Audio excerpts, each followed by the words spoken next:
To tell you the truth, William Samoei Ruto's economic policies are stupid. I'm telling you.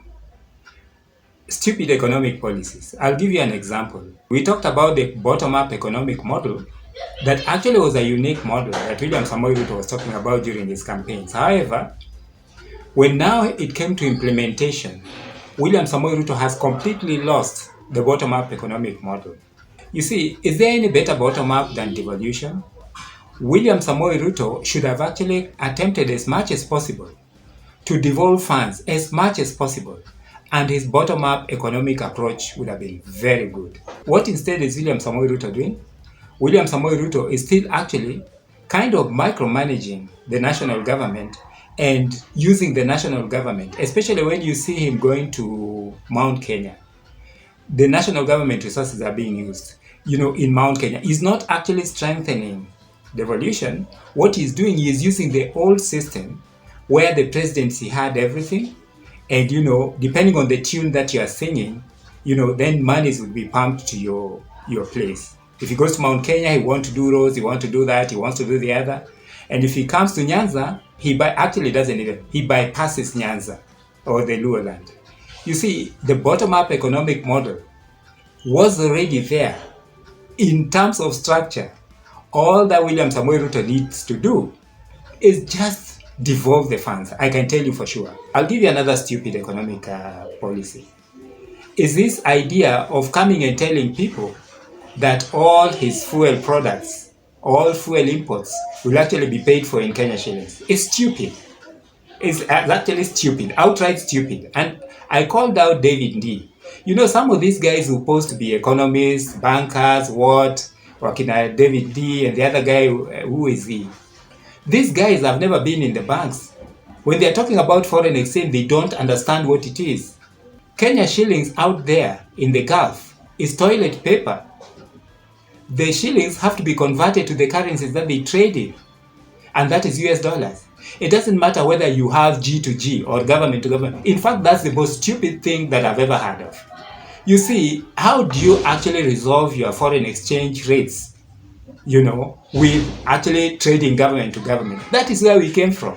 If William Samoei Ruto just talked to people who have been in the banking industry, done FX, trade finance, foreign exchange, international trade, we will tell him outright. Money market, financial markets, we'll tell him outright. The other thing, why look at William Samoei Ruto. You see, half of his time, or even more of his time, he spends with the private sector. The private sector has no problem. You don't want to go into border borders and start importing border borders. You don't want to go and micromanage circles of border borders as President of the Republic of Kenya. Let those private sector actually get driven themselves. You don't have to go and tell Central Bank of Kenya what to do. That is why the exchange rate is rotten. And every other day, the interest rates are going. You see, let those financial institutions work on their own. Let the private sector, SafariCom and everything, don't put hustler funds and begin to give them targets. Run government. That is a stupid policy. Interfering with the private sector or private enterprise is a stupid economic policy. I can tell you that for sure. So it's coming at a cost. It's coming at the cost of the civil service. A lot of corruption is running in there. It's coming at a cost of good government legislation. It is coming at a cost of time and money that you spend out there trying to micromanage the private sector or private enterprise. Leave the private enterprise alone. These guys know exactly what they want to do. The other thing, you see, subsidy, whoever brought in subsidy, the reason why economists have subsidies, there's time for subsidy. Subsidizing things like fuel, costs of, farmers, and subsidizing, direct subsidy, even subsidizing unga, it helps. It's actually a tool that is used in economics to manage the finances of a particular country. At some point, you have to subsidize. So you can't say, I'm only subsidizing production. There is no such a thing in the market as the production end and the consumption end. This is all one and the same. Believe you me, if you subsidize the production end, what are you saying? If you, for instance, subsidize maize, you pay farmers 6,000 and maybe sell it at 3,000. That is subsidy. Is it production or is it consumption? It's both. You are subsidizing production.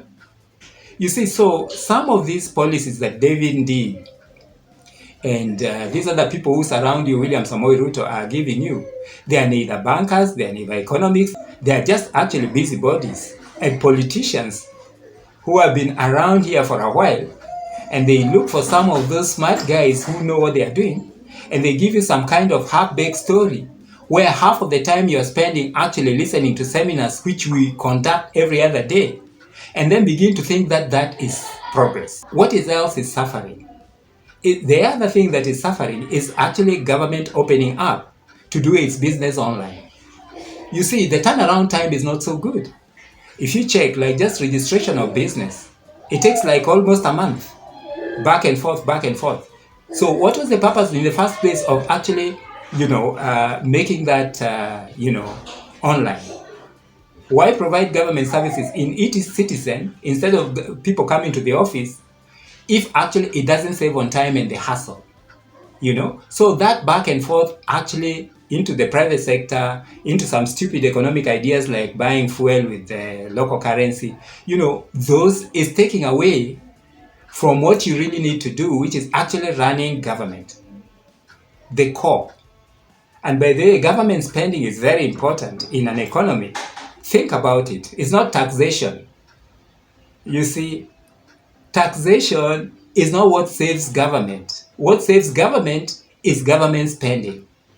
I think, William Samoei Ruto, you need to come to a class. I'll just give you like 30 minutes. But since I know I may not get you, I can tell you for sure, leave the private sector alone. Forget about Central Bank of Kenya, let them run on their own. You are not the MD of SafariCom, you are not, and all these Kenya powers and all these things. Work with legislation, policy, and look at government spending in terms of the growth of the country. People are crying. Ruto, punguza hiyo bei ya unga. Punguza, it's called subsidy. Ndio maana serikali huwa zinafanya kazi njia hiyo, wananchi wasiumie. But what do you think? Do you think William Samoei Ruto's economic policies by David D and others are stupid? Do you think interest rates and US dollars rates have really improved? I remember this guy told us he'll do so in like 2 weeks. At in September when G to G works out, CQ when this to that works out. Story mingi, William Ruto, wachana na hizi story. I'm telling you, wachana na hizi story. You're going nowhere with this kind of policies. Shauri yako. Imeenda, wacha nikuambie. Economy imeenda. Thank you very much for tuning in. Welcome to Talk to Africa.